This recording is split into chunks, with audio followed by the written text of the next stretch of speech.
અમે આ બધા લોકો ડરી ગયા હતા. સાપ બહુ ભયંકર હતો. આ ભાઈ પકડવા વાળા છે. આ વિપુલભાઈ જો, આ વિપુલભાઈ જોડે વાળા ઘરવાળાને ખબર નથી કે ભાઈ પકડવા આવેલા છે. એ ભાઈએ ભાલો મારી દીધો છે. દોસ્તો નમસ્કાર. આજે આપણે આવી ગયા છે કુણી ગામમાંથી કોલ આવ્યો છે. ઘરમાં કંઈક સાપ જોવા મળ્યો છે. સાપ જોઈએ ઝેરી છે કે બિનઝેરી છે.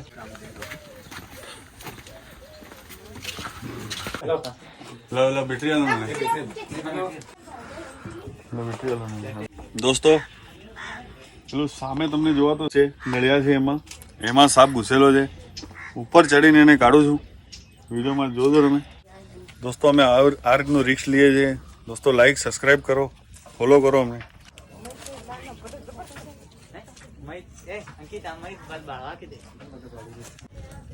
નીચે વાળા દેખવાનું કીધું.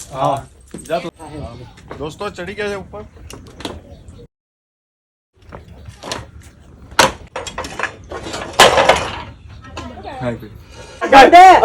શું કર્યું?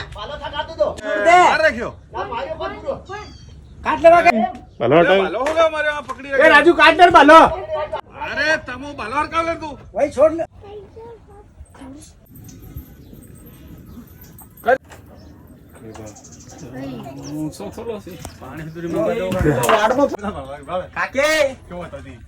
યાર રાજુ कैसे काल करो? અરે પણ માર મે હોલ તાકી લો. ભાઈ નહીં આનો ખબર એટલો બધો લાંબો છે. કોશિશ તો કરે ને. પકડ રાખજો. ફીટ પકડજે. ફીટ કાઢ નાખું ભારતે. બસ એમ ચાલવા દે નહીં કાંઈ જ નહીં. પેલી બાજુ લઈ લે. દોસ્તો આની લંબાઈ જોઈ લો તમે. હશે 7 ફૂટ. અને આ થોડોક પકડવા ગયા પણ એ જગ્યાએ ભાગવાની કોશિશ કરી તો પેલા ભાઈએ થોડુંક ભાલો મારી દીધો છે અહીં. કેમ કે એ બી ગભરાયેલા બિચારા. સાપને જોઈને અચ્છાની ડર લાગે છે સાપને જોઈને. પણ આ સાપમાં ઝેર હોતું નથી. આ બિનઝેરી સાપ છે. આની લંબાઈના કારણે લોકો ડરે છે. આ રીતના સાપોને મારવા નહીં જોઈએ. દોસ્તો આને હવે હળદ લગાડીને આપણે પાટાપુટી કરીશું. હવે મને એને હળદ એમ કરવી જ પડે કે બહાર લઈ લઈએ. દોસ્તો આને આપણે ઇંગ્લિશમાં રેડ સ્નેક કહીએ છીએ ને ગુજરાતીમાં એને દામણ. અને બીજું એનું નામ છે ઘોડા પછાડતા. આ એટલી સ્પીડમાં ઘણી સ્પીડવાળો સાપ છે. આ જેટલા આપણા ગુજરાતના સાપ છે એમાં બધાથી વધારે સ્પીડ આની છે. દોસ્તો આ ઘા તમને જોવાતો હશે.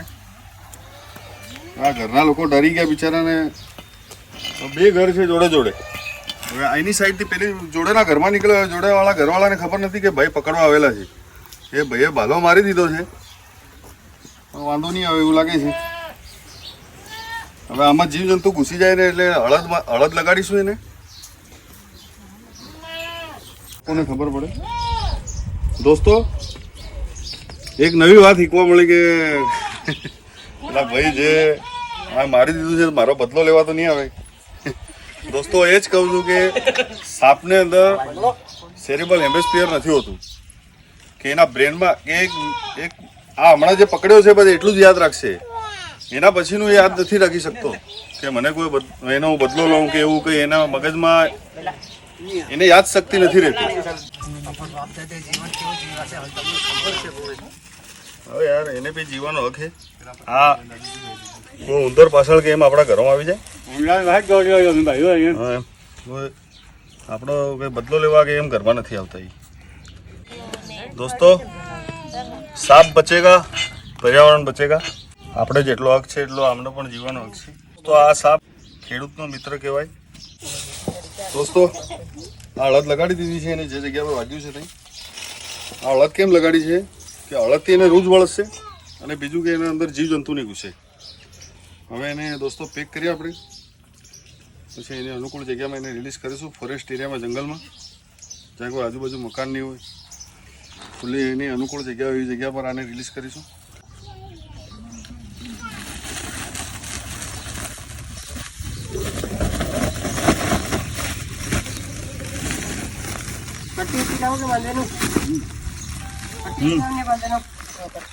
દોસ્તો આને પેક કરી લીધો છે.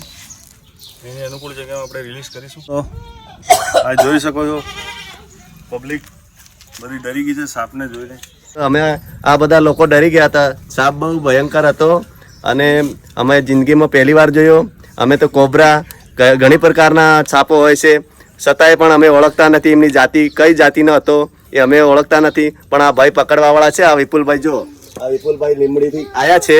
અમે ફોન દ્વારા એમને કોન્ટેક્ટ કરી અને બોલાવ્યો તો એ તાત્કાલિક ધોરણે આવી ગયા અને એમને સહી સલામત પકડી લીધો. તો આદિવાસી મિત્રો તો જાણે જ છે કે બાલો છે. અમે બાલાનો પણ ઉપયોગ કરીએ છીએ, દૂરથી એને એ કરવા માટે નજીકથી લાકડીનો ઉપયોગ કરીએ છીએ. પણ અમે ઝેરીલો છે કે કેવો છે એ અમને અનુકૂળતા નથી. અમે તો ડરેલા હોય કે ગભરાયેલા હોય એટલે એમને મારવાની જ કોશિશ કરીએ.